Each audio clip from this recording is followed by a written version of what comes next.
Hello everyone good morning सुप्रभात।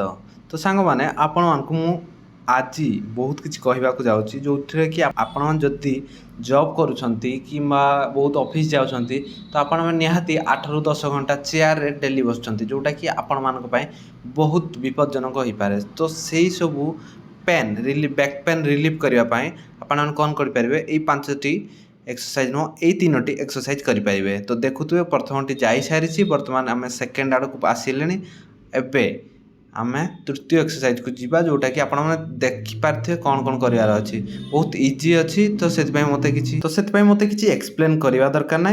तो आपण मैंने देखिए एमती इजिली आपण गोटे वाल को जाकि करेंगे फास्टा सेकेंडटी आप थाई लेग वाइड करके स्ट्रेच करेंगे एंड थर्ड जोटा कि आप देखुए एमती हैंड्स को ओपन एंड ओपन करार अच्छी।